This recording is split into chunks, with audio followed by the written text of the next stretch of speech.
Hello, everyone. Nation Watch for today's Sunday, 9th February 2025. We are in an election year, and you can tell because of the poison pouring out from Freedom House that we are, in fact, in an election year. The People's National Congress Reform and all opposition political parties in the Cooperative Republic of Guyana continue to demand biometrics and a clean voters list. And we reflect at this time that as recent as 2015, when the People's Progressive Party lost government, it was Bharat Jagdeo, champion of dirt, who in fact started to champion the call for a clean voters list and biometrics, something he has now turned his back on, as he has done to the people of this country. Listen to the duplicitous Bharat Jagdeo. We are going to make changes with our commissioners. We are going to argue for several changes at GCOM. First of all, we believe that Surge Valley does not have what it takes to deliver free and fair elections. And this is since the last election? Yes, we believe that he has succumbed to pressure, that he has allowed this institution to act in a partisan manner, and he is in charge. You can't put the blame on the chief elections officer. He's in charge of GCOM, and therefore the party has called for him to resign. But further to that, we need to make sure that the list is cleaned up so that people, the abuse that we had, where when you had sympathetic presiding officers to the opposition, allowing people who should not have voted to vote because they had extra ballots for people who had migrated and were or are dead in the polling stations, that if you have a new clean list, that will minimize that happening because they would not have the ballots in the polling station. Secondly, we need enhanced biometrics. Enhanced biometrics. Some presiding officer Enhanced said biometrics. that we had some cases in Victoria. Bharat Jagdeo called for a clean voters list and enhanced biometrics, something that the entire country, except those resident at Freedom House, now call for in the face of a bloated list, a list that is bloated by in excess of 200,000 names, a list that is as large as the actual population of our country, hence the government's refusal to release the report of Census 2022. The struggle continues, ladies and gentlemen, for biometrics at the place of poll and a clean voters list. I'd like to now introduce my guest for today's program. He is, of course, no stranger to the Guyanese population. If he was 2 weeks ago, he certainly stopped being a stranger to the Guyanese population. Dr. Terrance Campbell has emerged as a champion of the people of this country by challenging the status quo and by exposing a number of very, very important issues regarding the patrimony of this country. Dr. Campbell, I'd like to welcome you to Nation Watch and thank you, as I do, for taking time out. I know you were out, you were busy, and you happily accepted the opportunity to join us in Nation Watch, for which the team Nation Watch and the rest of Guyana are grateful. Thank you for joining. Good morning, Mervyn. Thanks for having me on Nation Watch again. This is my second rodeo. I was on, I think, about a month ago. And as usual, you know, the nicest thing about coming, well, not the nicest thing, but I enjoy coming on Nation Watch because I like to hear the battle song. Literally, I'm dancing to the battle song as you guys. It warms me up. So I'm looking forward to a good and fruitful discussion between us on the issues of the day, and they got so many things we can talk about, and as we delve into those issues. Thanks again for having me. Right. So there are a number of issues on the table, but one that is of interest to the Guyanese voters right now is whether, in fact, there was a conversation that resulted in Terrance Campbell being asked by Irfan Ali to join him on his campaign trail as prime ministerial candidate. Now, here's what we knew when Terrance Campbell said that this happened. He was responding to Mr. Jagdeo, who had said some very nasty things about Terrance Campbell, the business person, Terrance Campbell, the employer, Terrance Campbell, the individual, the professional, disparaging remarks. And so Terrance Campbell's response included pointing to the invitation by Irfan Ali to join him as prime ministerial candidate, something that Irfan Ali himself denied. Never happened. Impossible. And then you came back, well, not you, but the news report, I think it was Demerara Waves that initially reported the denial by Mr. Ali, came back with a subsequent report saying, look, we have seen evidence that this conversation took place, and we're satisfied that this conversation took place, and so on. Now, that was not the end of the matter. Irfan Ali said, when asked for a comment, that he has nothing further to say on the matter, reminiscent of when questions were asked about a certain degree. Now, here's what Jagdeo said. I think this is today. Here's a report. This is another Demerara Waves report. I hope the PPP don't say, like they said with Lal, GHK Lal, that you bought Demerara Waves. Mr. Jagdeo rhetorically asked whether, quote, you think we're a stupid party, end quote, to select a businessman, Terrance Campbell, who had in 2019 stated that he had dedicated his entire life to prevent the PPP from winning a parliamentary majority in the 65-seat National Assembly. Goes on to quote Jagdeo, who as follows, we'll be extraordinarily stupid to do that. His name never even surfaced in the process that I launched, so there could have been no offer to him, and that could have only come from me after the discussion with the executive, not from the presidential candidate. So here is Jagdeo saying that he is Lord and Master, it has to come from him and no one else, and that it never came. Talk to us, please, Dr. Campbell, about this thing, and let's put to bed who's lying. I don't know that we're gonna ever put it to bed. But Marvin, give me a minute to just go back to your opening video. You know,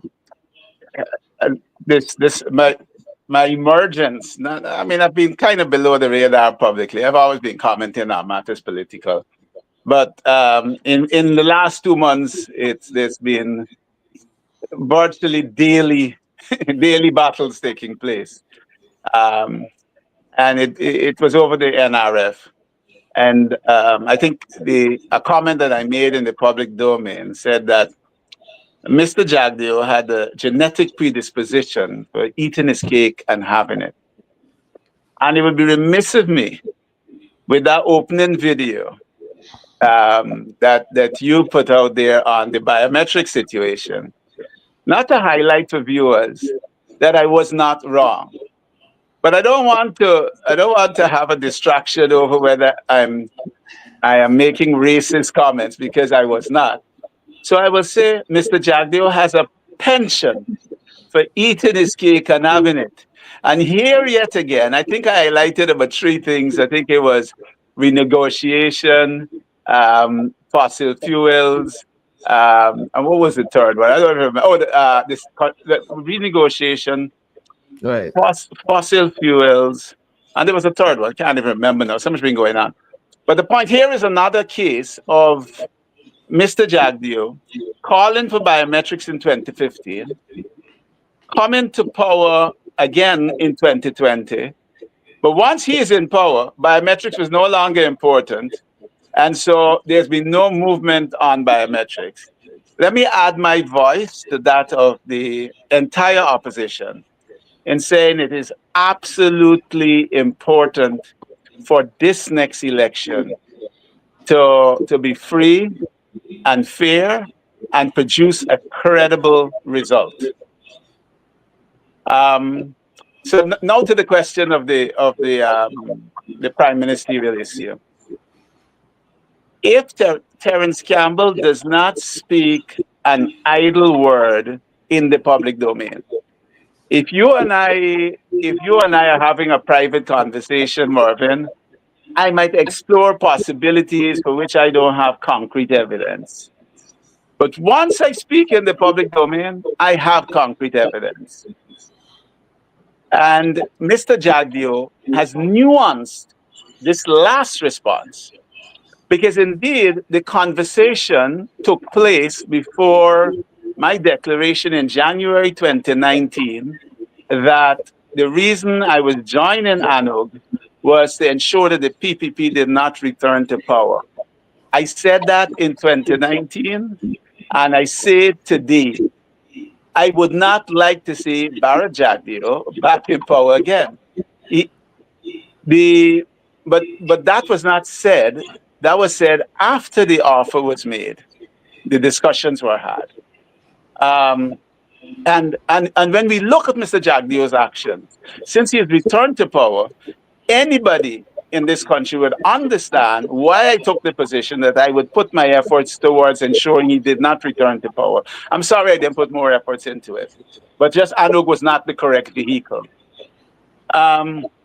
So there was a discussion, right? There was a discussion where I was asked to be, I'll say the words, the running mate. That's what the receipt has. And the Amaro Waves, I believe, is in possession of that receipt. It is in black and white. I don't want to get into a back and forth over whether an offer was made. I deliberately limited it. So the Amaro Waves has the receipt. They made, I'm disappointed that Mr. Cabral did not challenge Mr. Jagdeo at the time and say, well, we have a receipt. But the Amaro Waves is in possession of that receipt. And that's why the Amaro Waves made the statement saying evidence has surfaced in the public domain. We have important issues to tackle in this country, important policy issues.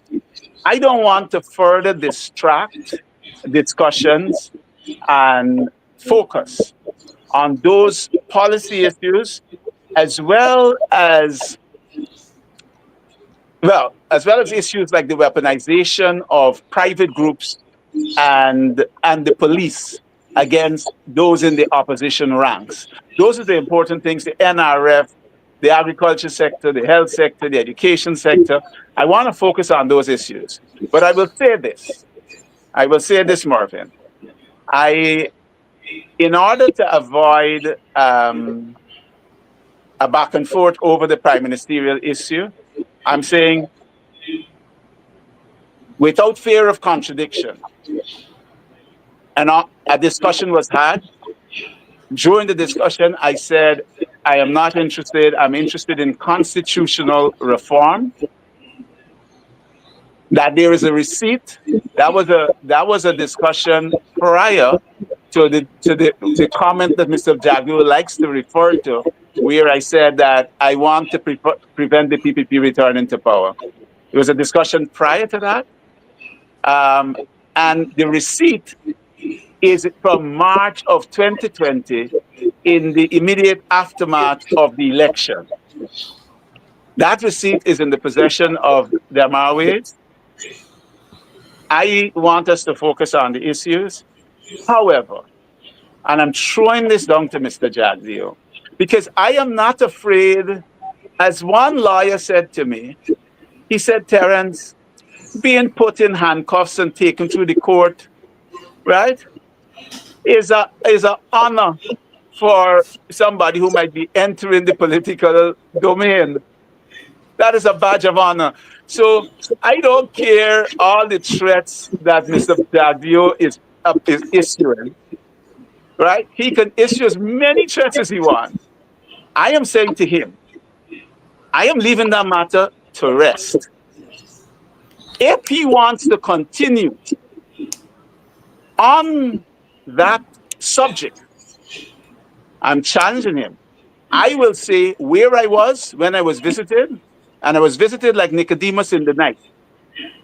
There are witnesses to the visit. I will say where the discussions took place. I will say what we drank, and I will then produce the receipts. I'm telling Mr. Bajagdio, let us focus on the important issues. And there are people, that receipt is saved in numerous different locations. Terrance Campbell, everything that I produce in the public domain, there is a receipt for it. And I want to put that matter to rest and let us focus on the important things. NRF, lands issue, corruption, education, agriculture, health. Listen, I could talk about the things that are going wrong and some of the things that are going right in this country for the next 5 days straight. So I'm putting it to rest that there was such an offer and there are receipts, and Mr. Jagdeo should leave if he got any sense. Let me say, monkey must know which limb to jump on. If he has any sense, leave it alone. Because I will come, if he only raises it on Thursday, I will come, at that point, I will put aside any agreements to focus on the issues, and I will come into the public domain with my receipts. So if Mr. Jagdeo got sense, leave it alone. Right, and your friends seem to have fallen into a line that is consistent with some other advice. I remember when I was for the first time dragged out of my house and taken to the Leonora police station under heavy security by the Guyana police force one night. When it got out, of course, there was no social media and so it had to go from person to person. When it eventually got to a high-flying PPP official in Region 3, where I live, he said to me, Merv, now you're a politician. That's the way they see it. As long as they brutalize you and you stand up and you don't die, you qualify to call yourself a politician. But ladies and gentlemen, you've heard it from Dr. Campbell. He has the evidence. He is more concerned with the greater issues at hand that involve moving our country forward, and is not inclined to be distracted unless Jagdeo insists on carrying the line. So I might have to start addressing you as Honorable Prime Minister, sir. Let me be clear, Mervyn. I'm looking forward to a united opposition slate, and I don't care where I serve. I am happy to serve as a constable. I am determined, as someone who just turned 60, to see Guyana change to the better, to see constitutional reform and protections put in place so that no government in the future can trample over its citizens and the rights of its citizens. That is my goal. Well, 60-year-old Terrance Campbell certainly looks a whole heap better than the very youthful president of Guyana.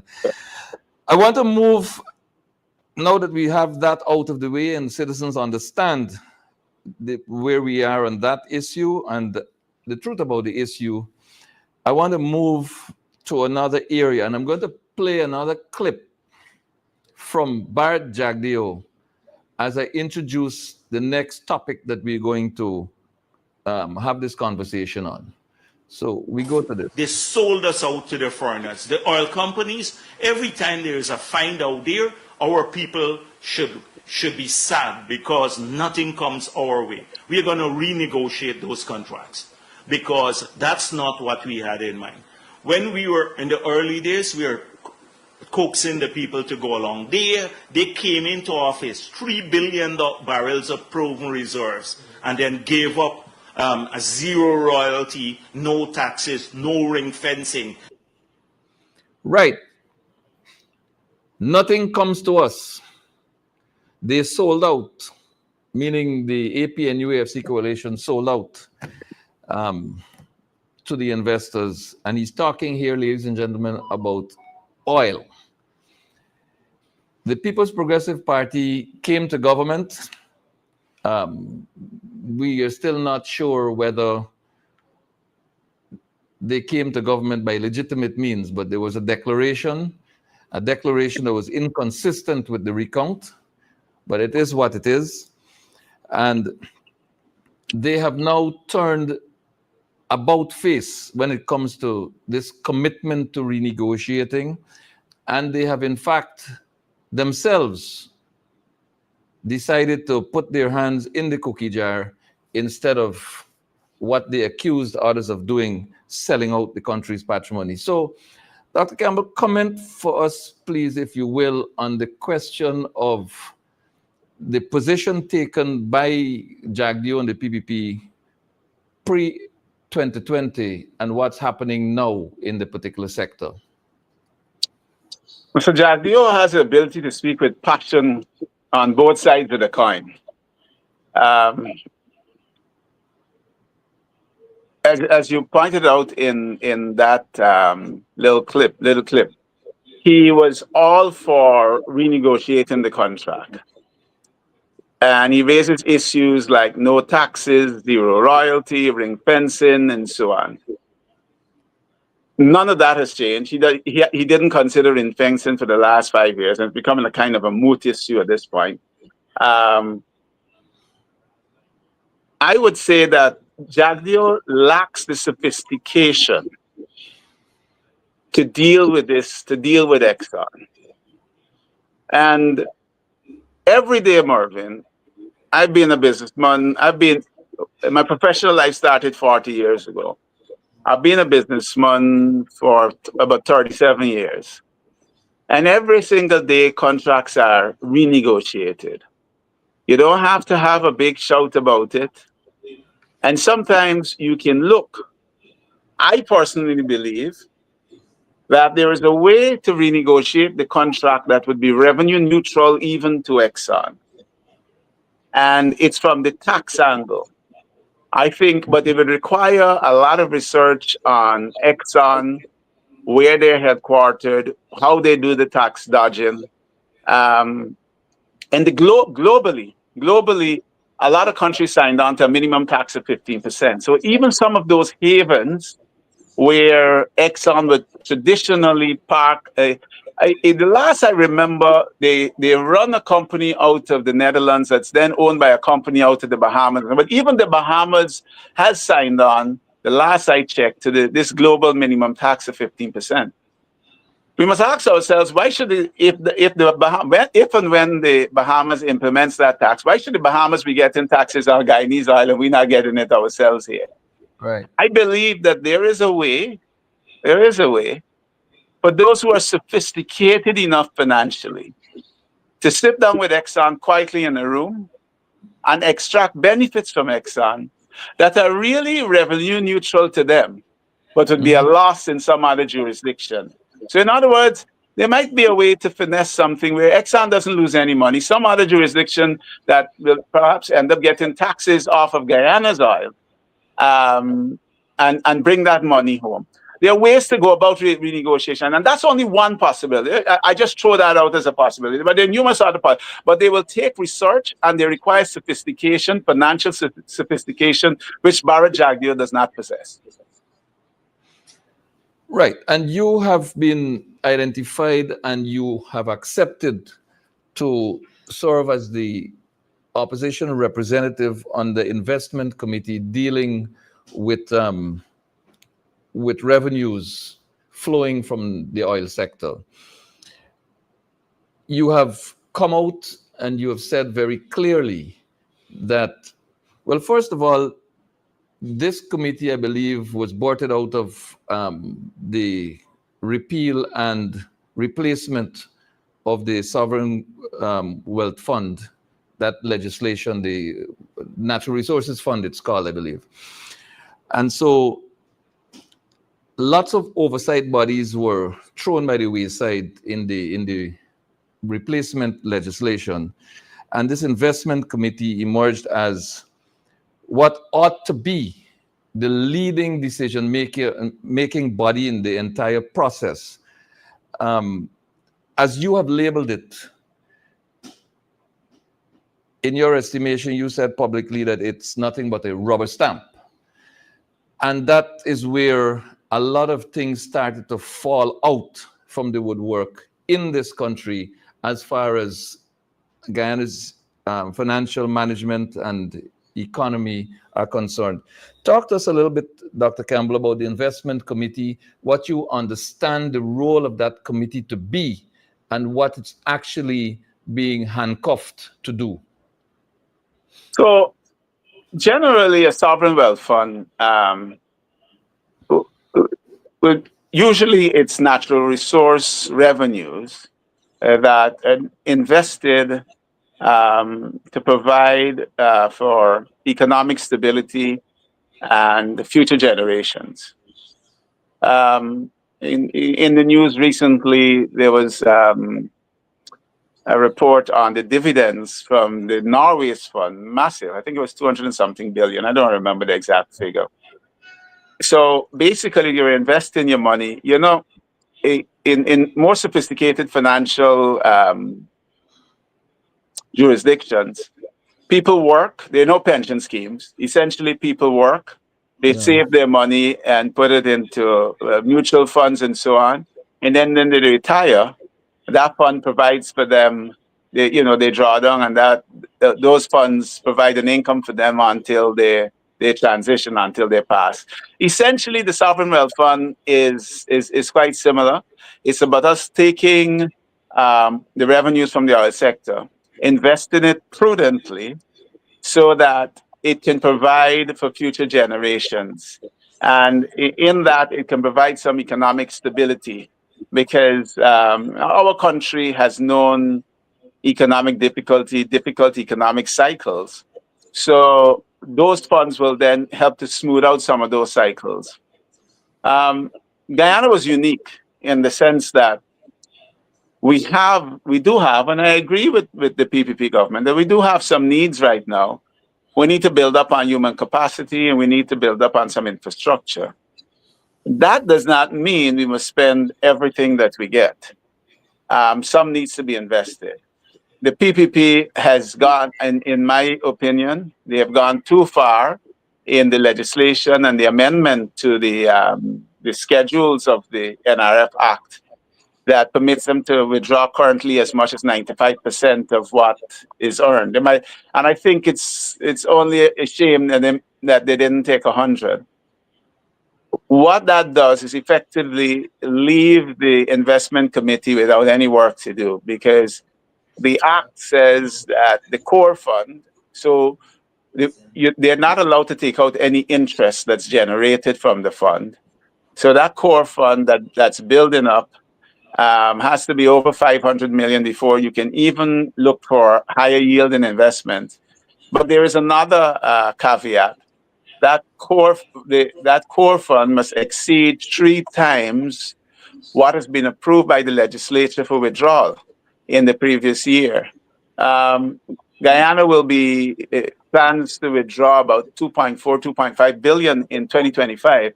So the core fund will have to be about 7.5 billion before you can look for higher yielding investments. And the fund at the end of 2024 was just 3 billion. So basically, the investment committee does not have much to do at this point. I recently, basically, it's all left in Fed overnight deposits. I recently advanced an idea that maybe the core fund, we can look for alternative safe investments under the guidelines of the legislation for the core fund, which at the moment, the government is unable to trouble.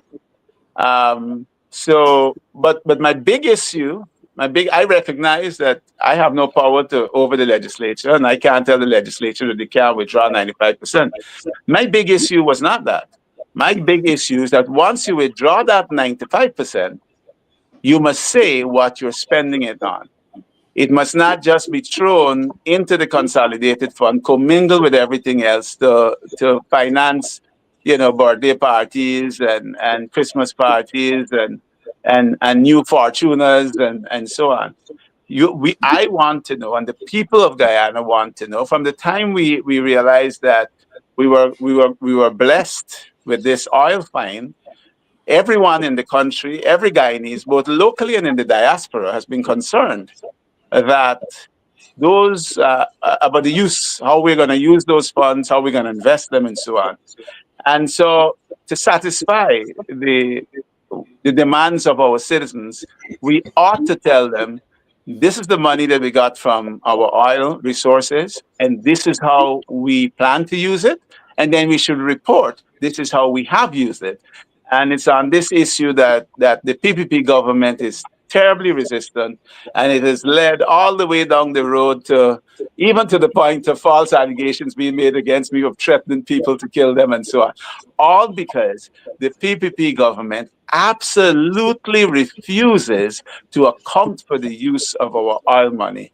I have been drawn to this fight. This is not a fight that I didn't even think this would be a fight, Mervyn. I started internally in the fund sending messages to the board.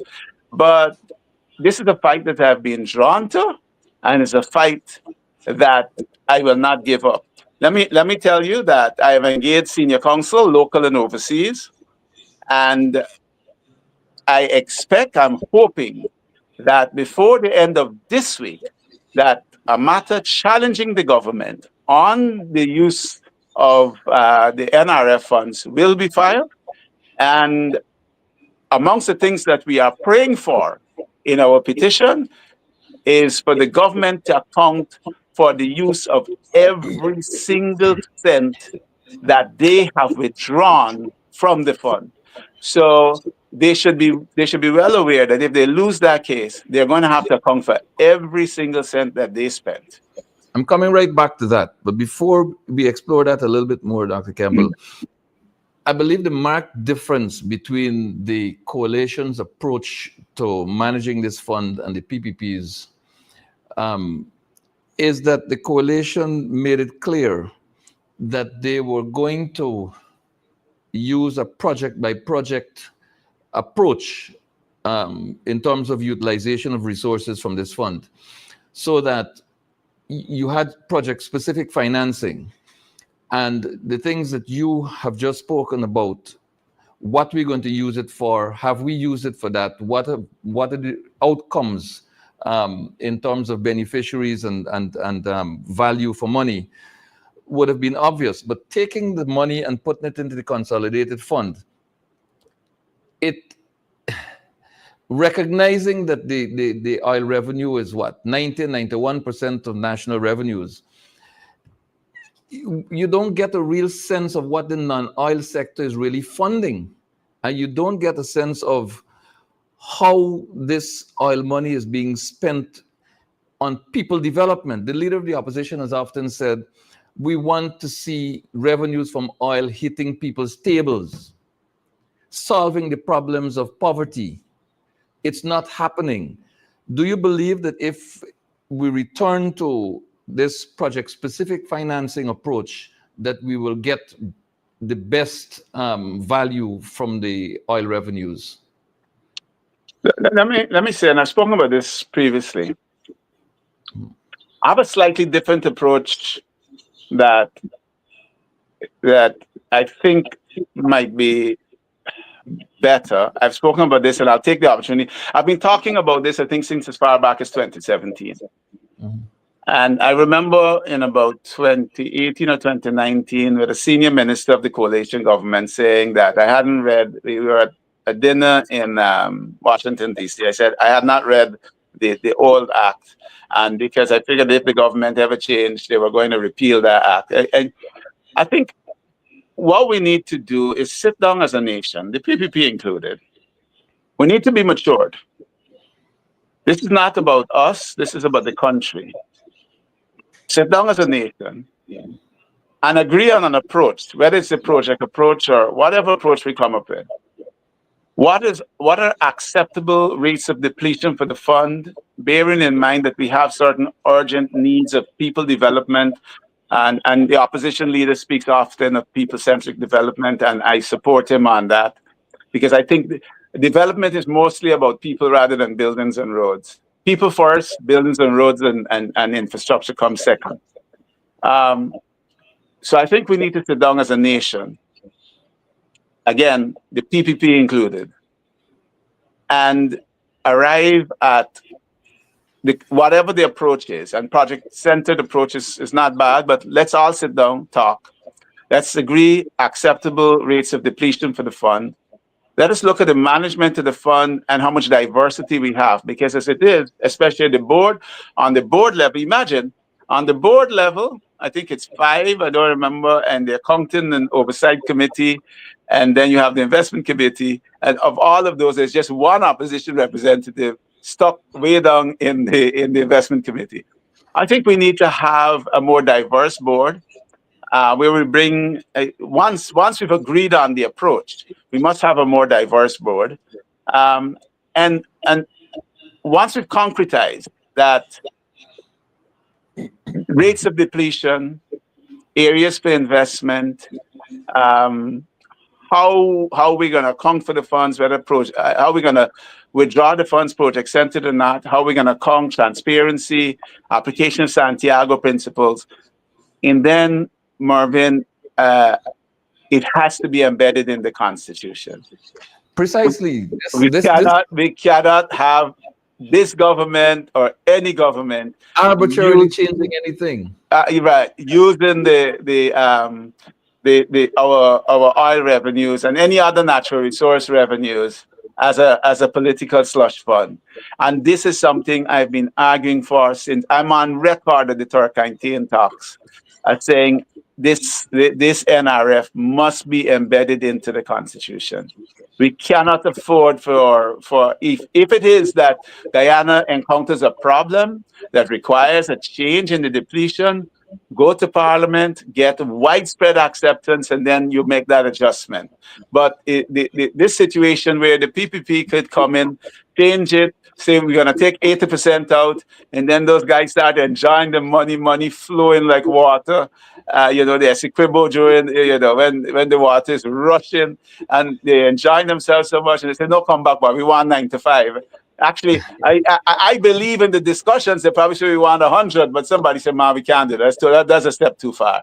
So we have to prevent that. And the only way is to embed the NRF after broad-based national discussions into the Constitution.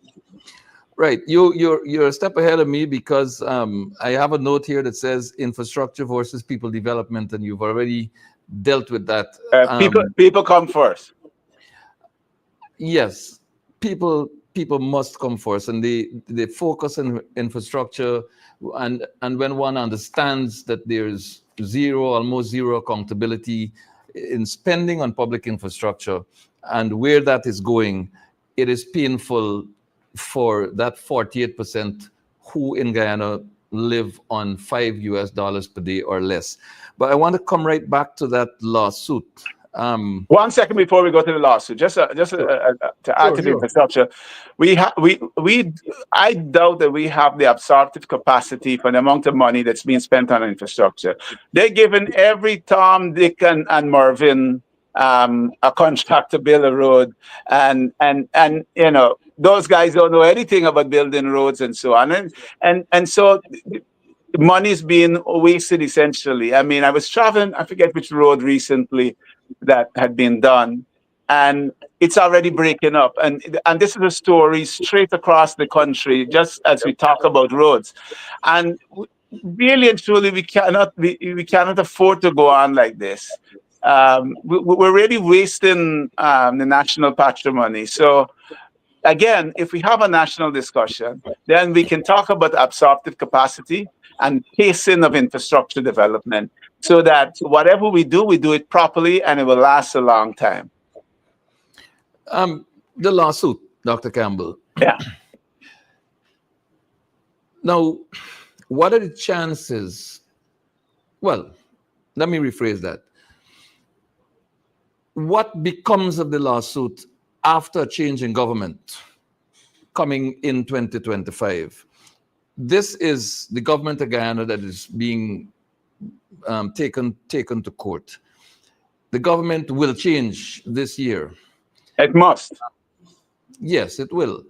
And is there any, I don't understand how these things work very well, but is there any chance of personal criminal liability that can cause persons who are culpable to personally answer or be answerable for their actions, as opposed to a flat-out civil suit against a government that a succeeding government will have to defend?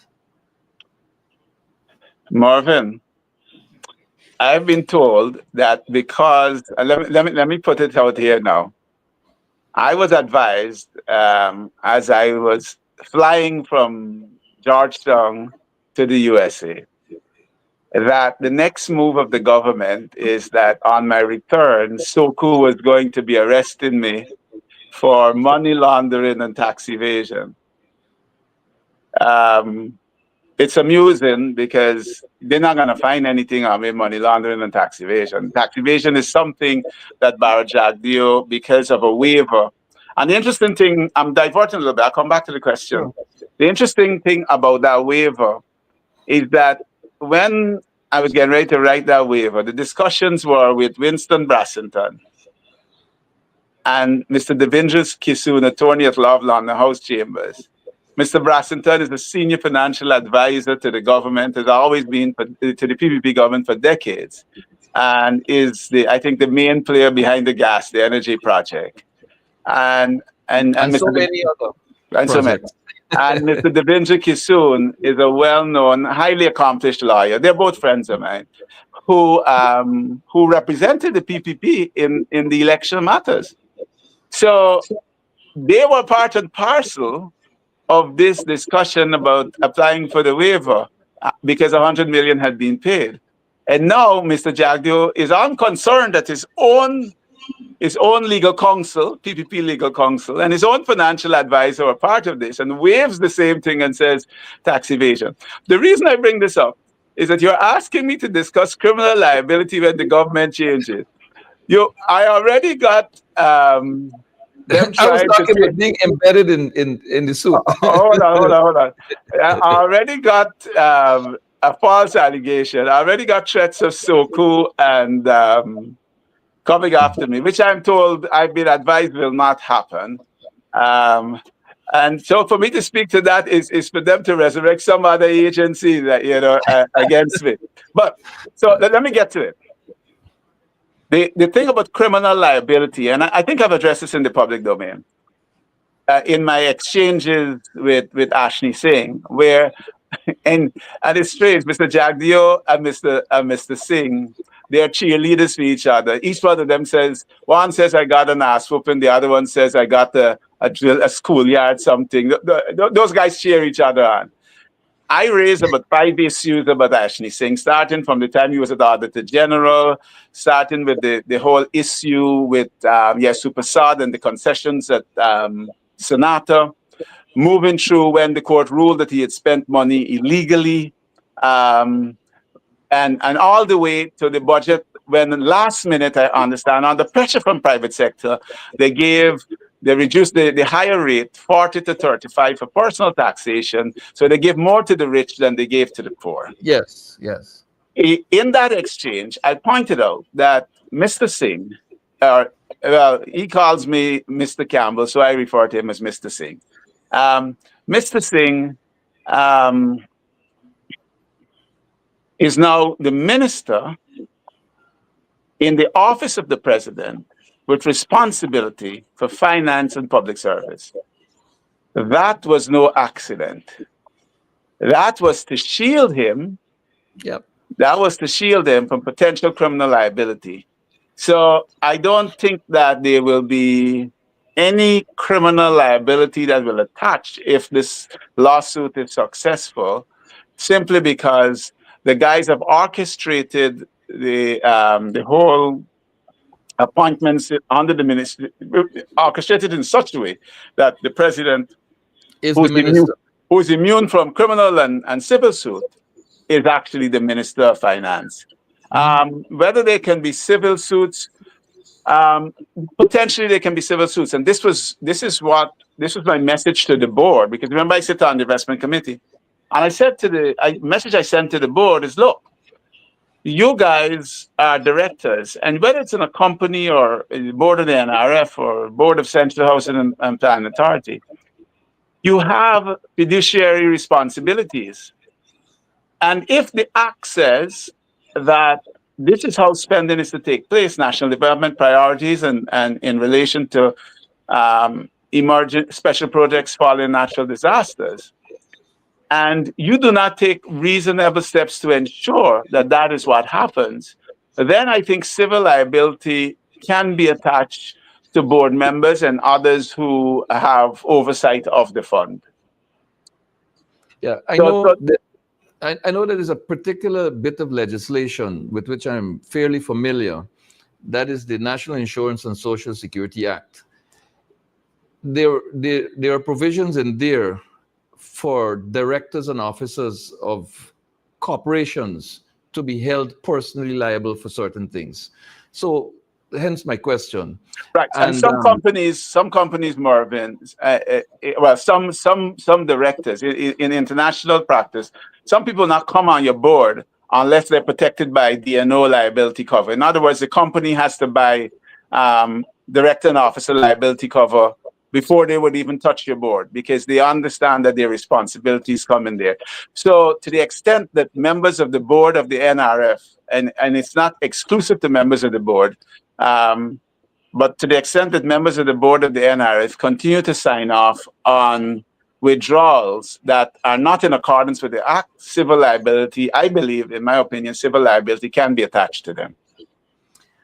All right, so this lawsuit, I imagine will be heavy. I note that the judicial process is not as swift as we would perhaps like it to be. But the question of the government being required to answer for the spending seems to me as though it is the thing for us to have. But the question that arises is what level of frustration is going to be put in the path of this bit of litigation, which in my view and the view of many people I've spoken with, is in the best interest of our country. And because it's in the best interest of the country, that's why I have gone to a great expense to find senior counsel who are willing to deal with it. I got considerable assistance from one gentleman in locating a regional senior counsel. I'm not a lawyer, so I'm not sure about the process. I know that if it was a constitutional motion, those motions move with much greater speed. I don't believe that this falls within the line of a constitutional motion, but I would hope that the judiciary, at least the Chief Justice, would see this as a matter of urgent national importance and maybe give it that level of attention, the level of attention that it truly, truly deserves. This question of embedding the sovereign wealth fund for posterity measures and for protecting the fund has been publicly referred to and recommended by the leader of the opposition, former Minister Jordan, economist and accountant Ra Lucas, and other people. And you are adding your voice to... I might have been the first, Mervyn, since 2017. Yeah, well, if 2017, definitely you may have been the first person to do so. So this, I believe, is absolutely necessary. I mean, you can't tinker with the Constitution. No. When it's there, the Constitution is subject to review, yes, but there are conditionalities regarding change to Right. the Constitution, two of which are A, national consultation, and B, a two-thirds majority in the National Assembly of the Parliament, which has to be reflective, obviously, of some high level of agreement among Exactly. political parties in there. So I believe this is perhaps a point that has to be the basis for a wider conversation like this, and eventually a national conversation in the not distant future. Dr. Campbell, I want to move on to another matter here.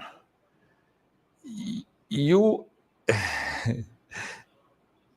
my my old man would have said, "You're troublesome," you know. And I don't mean that in any disrespectful way. No, it's true. I am troublesome.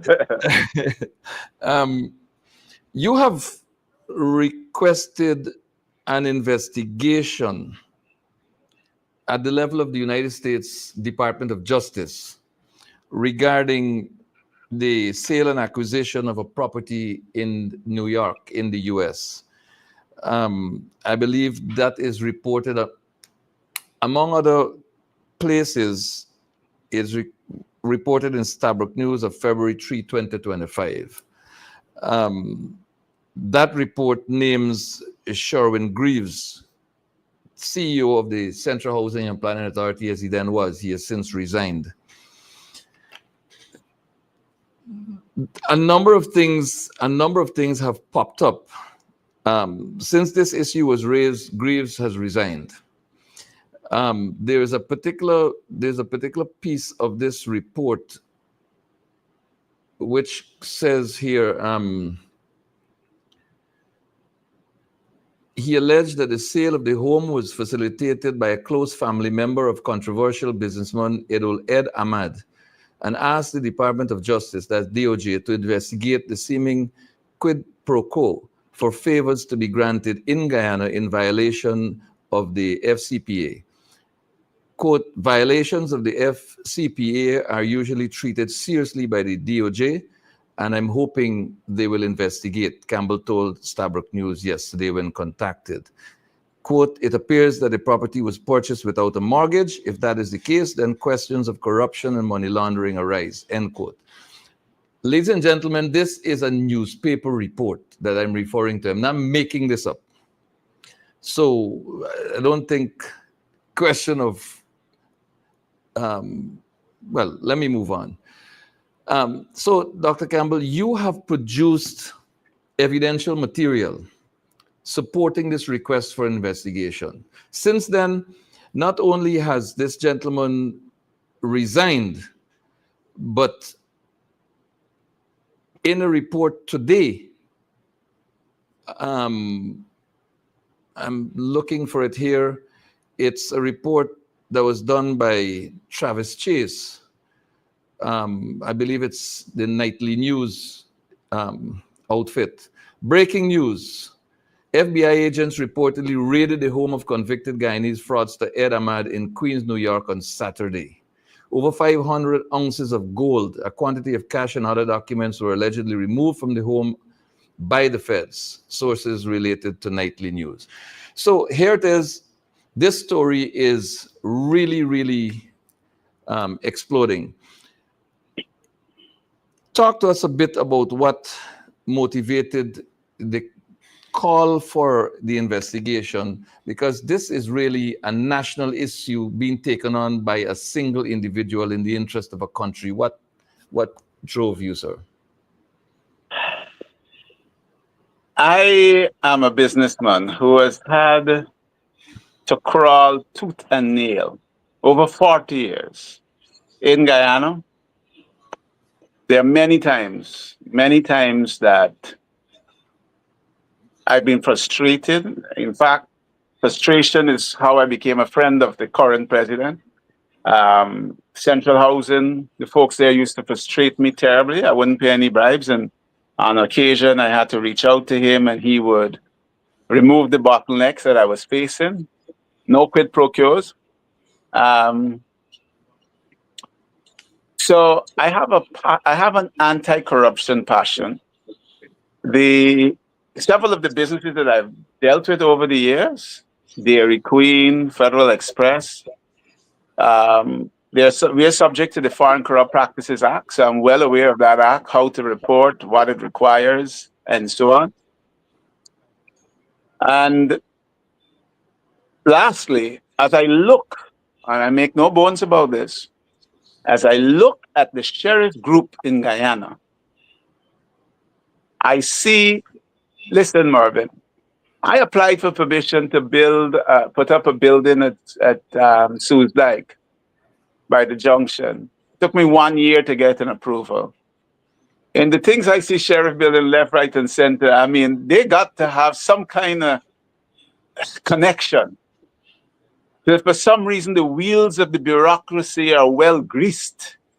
I'm not making anything about bribery here, but I'm saying those bureaucratic wheels, they don't move easily. They tend to be rusty and corroded, and they creak.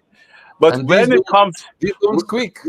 when it comes to the sheriff, the wheels don't creak.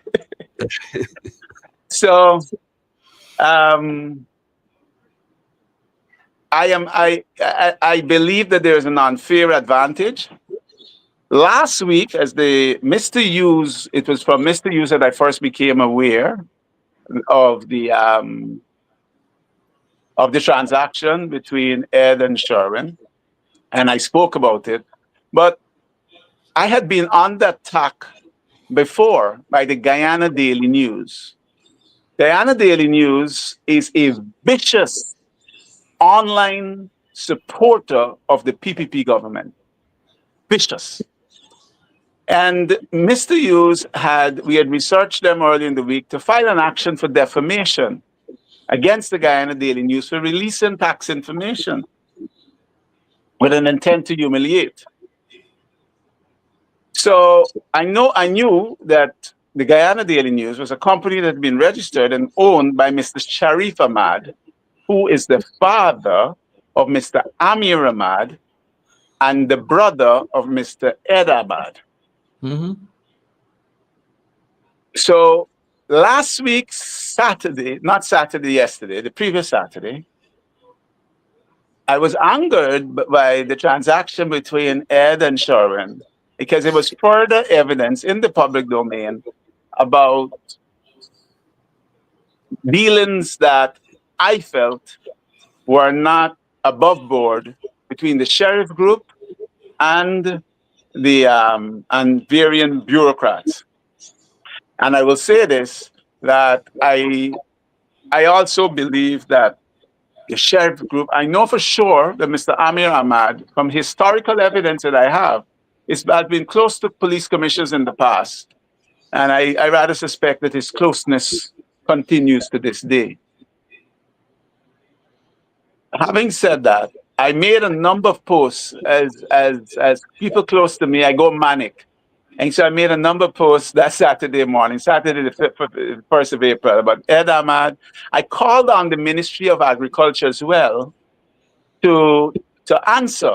And I would like the press to address this with the Ministry of Agriculture, because we had in short, many years ago, maybe 20 years ago, the government decided that they're going to protect the poultry sector and allow it to grow.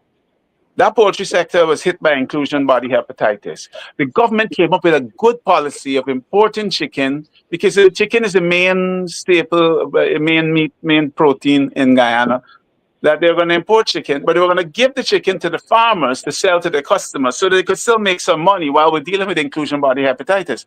But if you remember years ago, Mr. Dio Singh, who used to own KFC, he was one of the richest men in Guyana. And wanted that because it's from the importation chicken. Importation chicken has big money.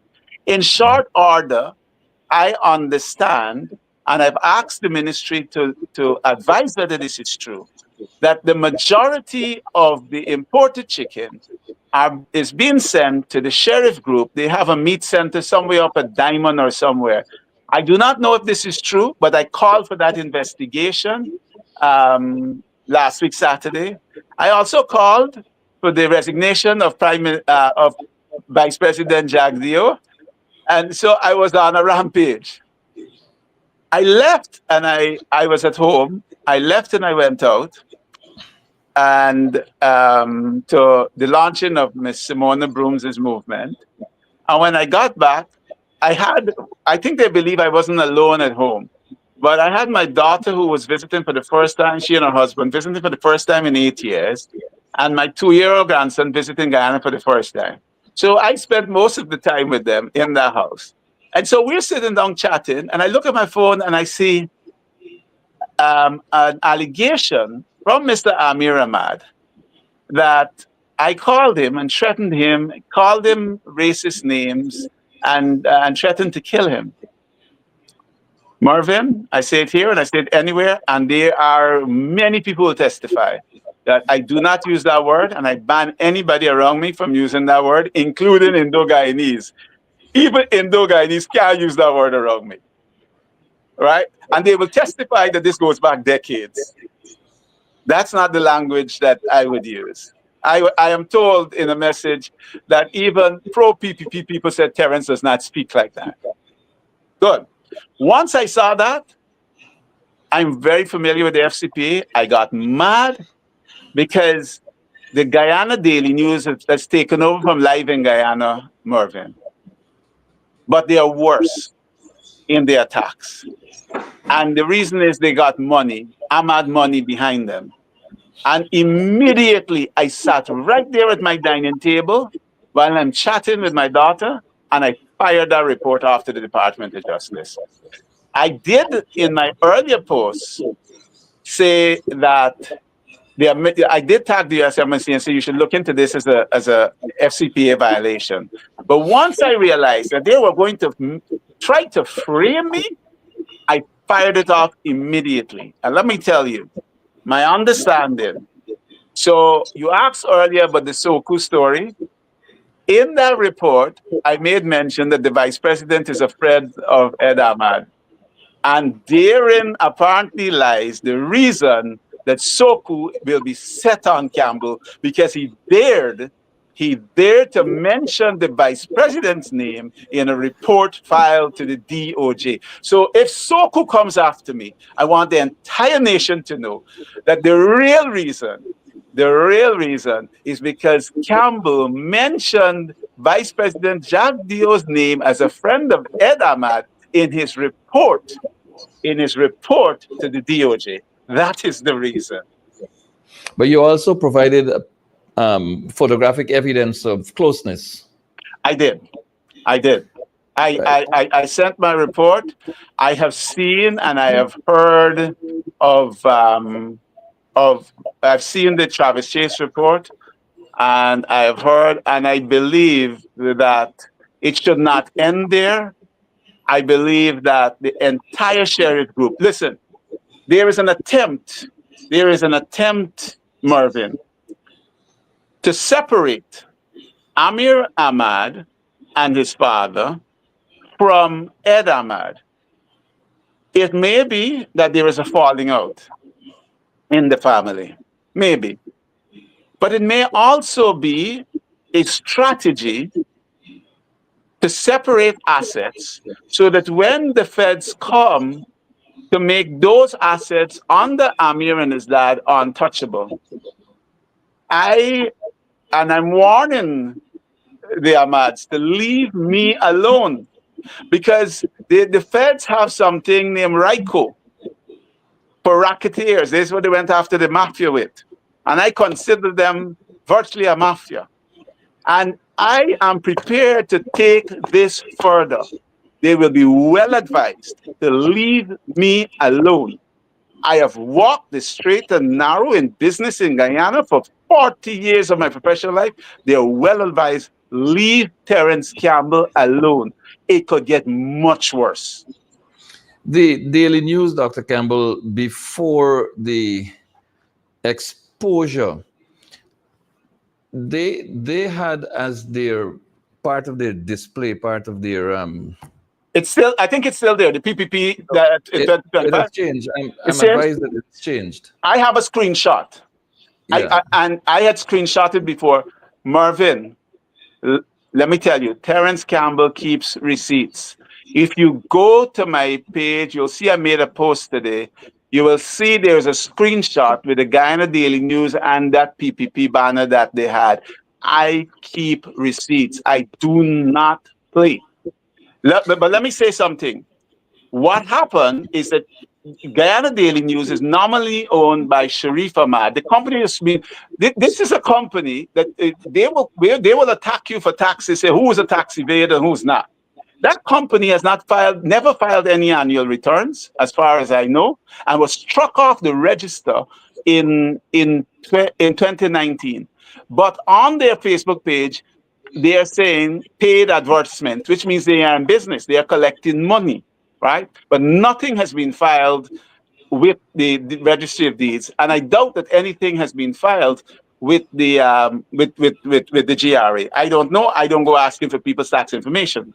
But what happened is that Amir Ahmad, who claims in 2020 he was worth US 250 million, he tried to separate himself from the Guyana Daily News. But Amir Ahmad has nothing between his ears. He, on a post, on a comment, the Guyana Daily News, in a comment on a post by James Bond attacking me, the Guyana Daily News said, don't worry with Campbell. He can't take the pressure, essentially. He ran to the US after I filed charges and a lawsuit against him. The words I. Amir has nothing between his ears. If the Guyana Daily News, the person who filed against me is Amir Ahmad. Clearly. And if the Guyana Daily News says I, it means Amir Ahmad and the Guyana Daily News are one and the same. And there are 3 defamation suits that should have been filed already. A fourth is coming. There's a question regarding allegations of tax violations. There seems to be a common instrument being used against people. I note another prominent businessman being bombarded with allegations of that nature, but no legal moves have been made against him either. Now, there's also in the news information regarding unauthorized release of confidential tax information of Dr. Terrance Campbell by some person or persons from the Guyana Revenue Authority, which is the sole custodian of such records. You have initiated legal proceedings in that regard, I understand, or are you contemplating? The first action against the Guyana Daily News, and we are now going to add Amir Ahmad in his personal capacity, because with that first action is against Guyana Daily News. It would go against the editor Nirmala Ramsewak, and it would go against Sharif Ahmad, his father. But now that Guyana Daily News on James Bond's page has said Amir Ahmad is going to be added to that action. The first action is for release of my tax information, which is illegal, and nothing has been done to prosecute him, which is illegal. And obviously he'd have to name his source. Exactly.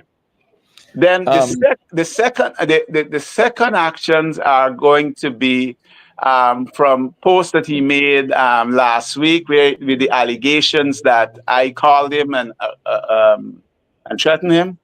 Then we're going to add a fourth, which is for saying that I had been arrested on Thursday. Yeah. I'm up in the air, and I get a news article saying that I have been arrested. My family is worried. A close friend who has a pacemaker said her heart starts to race. I never went anywhere close to Albertown police station. I went to see. They said, "Y'all want me? Here I am." That was Wednesday. And I went to Brickdam, and I filed a report against Amir Ahmad for false allegations. And I was never arrested. So he's going to get another action for that. And if he wants to continue down the road, we will go. I just want to make sure that when I win my cases before the feds come for everything. You spoke, you spoke, Dr. Campbell, about at least two instances of surveillance. You detected surveillance vehicles, um, you know, and is this, in your estimation, linked to the suggestion that Soku may have an interest in you for what Daily News called tax evasion? No, no, no, no. So I think I'm under. I've been told. I've received information from a police officer that I'm under surveillance, along with Sharon Greaves. So if Sharon is listening, I want him to know that I've heard that he too is under surveillance. Um, I came out from my house and there was a Toyota Mark X just outside the house. And as soon as they had a visual on me, they drove off. Darkly tinted vehicle that the police would normally use. I was in the presence of, I was going to walk. I see foolish comments on Facebook. How come at 5:30 in the morning? I go and I do 7 miles every single day when I'm wherever I am. So I was coming out. I beefed up my security. 4 security personnel were with me. They saw. There were other people who saw the vehicle acting suspiciously. The vehicle was seen again the second day. But let me tell you what has happened. So if you come to visit me, Mervyn, what I have found is that, at least in one case, and there might be more, Guyana Daily News will now reach out to you, right? Because they have reached out to persons who have visited me and basically tried to entice them to say bad things about me. And the only way they could know who it was, either the police or the Guyana Daily News, again with GRE, GRE would have to provide the vehicle, the ownership of the motor vehicle. All right. So you come to see me, they really don't know you. Well, they'll know Mervyn Williams, but let's say, you want a publicly known figure. They are then running the numbers of people who come to visit me and then reaching out to those people with scandalous accusations, trying to bring me down. And I wish I could read it to you, but basically at the end, it says he's a money launderer, he's an abuser, he's a tax evader, and he's not fit to run for president of this country. I don't know that I'm running for president. Maybe that's the fear. I don't know that. I have said that I am willing to serve. I'm willing to serve as a constable on the opposition, a united opposition slate. But this has been shared with me, what the Guyana Daily, but they use a fake Facebook account. But what I'm saying at this point, Mervyn, not only did I have a visual on the being surveilled, not only did I receive information from the police on being surveilled, but also someone purporting to act on the Guyana Daily News has been tracking the vehicle numbers of people who come to me, using the GRA as an information base to then go to those people and try to get them into schemes to bring me down. That's how bad it is. The Guyana Daily News, they are mad family. They are a cancer on the soul of Guyana that must be excised. It must be removed. I want to be clear. I don't think that everybody in the PPP is cancerous, but they are big cancers in the PPP, and they must be removed, and I'm committing myself to removing them. And I'm telling them, leave me alone, because as happened last week, Saturday, when you probe me, I'm irrational. and my irrationality is to attack in the hardest way, right? The vice president of the party does not like it that his name was on that report. I'm calling the words FBI, I'm calling RICO, and if they continue to probe me, it will be the worst thing that could happen. The PPP and those in authority, and I'm calling on the president, he needs to reel in the Guyana Daily News. And now, hear one thing, Mervyn. I saw where the police said they're trying to find out who really is the Guyana Daily News. The Guyana Police Force, I'm saying to you that on Mr. James Bond page, and y'all know Mr. James Bond, he came and had a courtesy call with Mr. Hicken, and he publicly posted about it. On the page of Mr. James Bond, the Guyana Daily News says, I filed charges against Terrance Campbell. And you know who filed those charges. So go pick up Amir Ahmad right now, right? Because what he has done this week, he has made false allegations against me saying that I was arrested.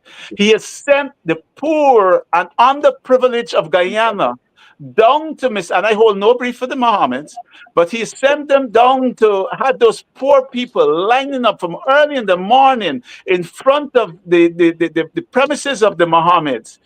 Those things are wrong.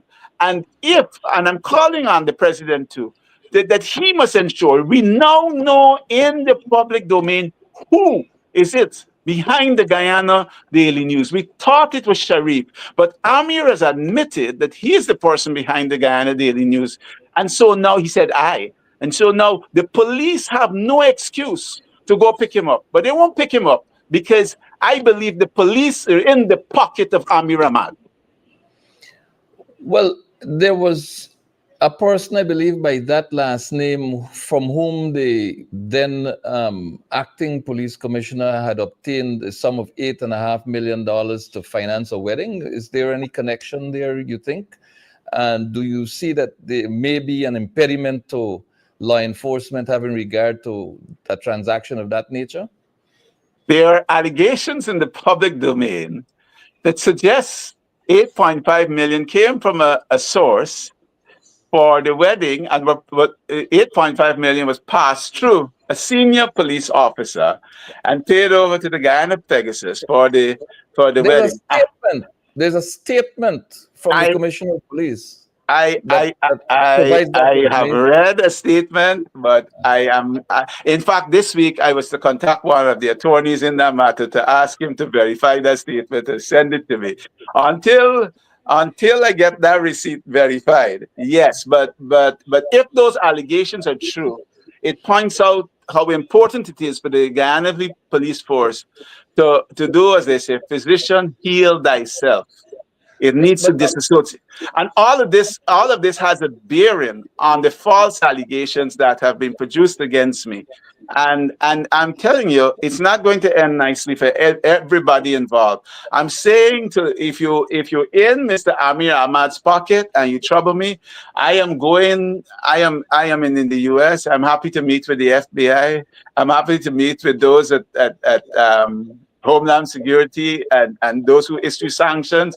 I am willing to take it to the highest levels, because what is going on? And we have to prevent this, because what we are shutting off is our democracy, Mervyn. We have private businessmen, private corrupt businessmen who are using their monies, ill-gotten gains, to stifle democracy in Guyana. And it has to stop. And I will not stop fighting it.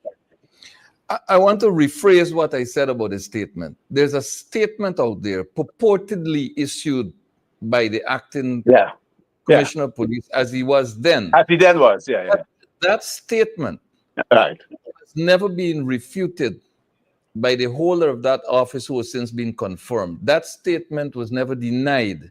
And that statement has been the subject of discussion on many public fora from then to now. I imagine that if it were something created to cause embarrassment, by now, at minimum, someone would have distanced. Well, I still stand that it is alleged. I haven't seen the statement, and I meant during this week to contact one of the attorneys for Mr. Brutus to find out whether the statement is true and to have it verified and so on. But the situation is that there is urgent need for reform in the Guyanese police force, and the corruption is bad. But when you are going to allow yourselves to be weaponized against me, mind you, to be fair, I was only told not that Soku acted or visited my premises or raided my premises or anything. I was only told, and listen, Mervyn, I have done so much good in life that the PPP does not understand that deep within their ranks, I have people who are telling me their every single move. So I was only told that Soku would be, and I was told I needed to have $5 million cash. I probably got to do some money laundering on arrival, because Soko's going to hold me, and Karen Bash going to make sure that he charges bail so high that I can't be released immediately. He station bail so high. I needed to walk with at least $5 million in cash on arrival. So we can't listen. This is evil that crawleth across our nation. It has to stop. It must stop. I'm dedicating myself to stopping it. This is not the Guyana I want to see. All Guyanese embrace Dr. Terrance Campbell and the work that Dr. Terrance Campbell has undertaken. It is personally a very high-risk undertaking, and the efforts are being really, really appreciated by the Guyanese public. Dr. Campbell, your closing remarks on this edition of Nation Watch, because there will be others. Most important thing for me, at this point, you spoke about the victory which we must have. Yes. We must have a victory. And when that victory comes, we must sit down with those decent elements that remain in the PPP. As few as they are. As few as they are. We must sit down with them.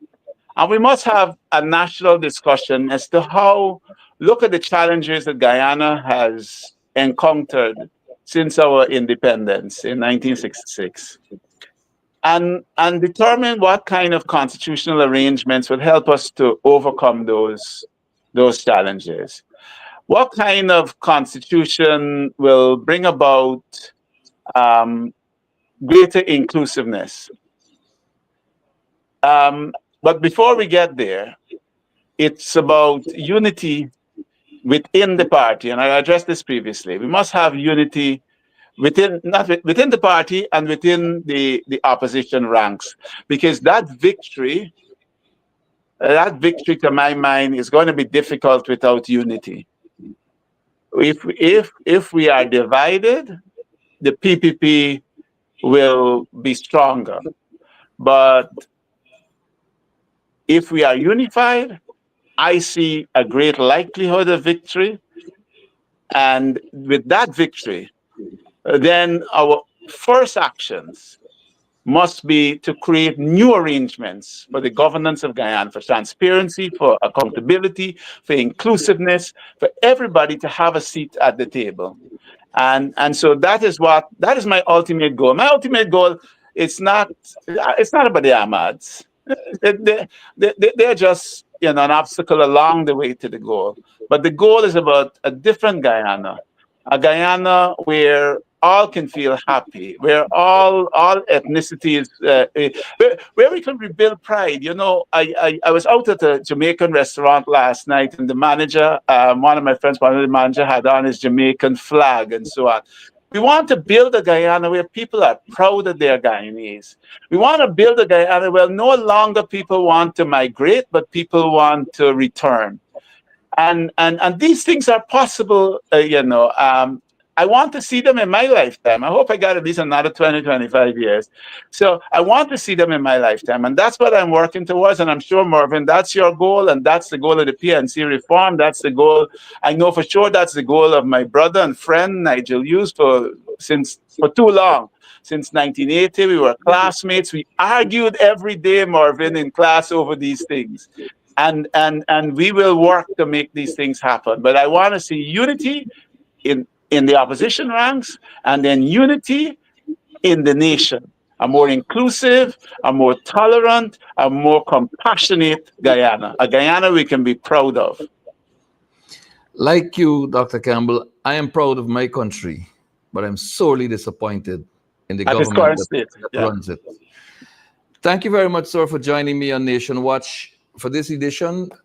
We will be in communication regarding future such involvement in the program if you were so disposed. And to our viewers and listeners across the world, thank you very much for joining us and staying with us throughout this program. And until we meet again, may God bless us all.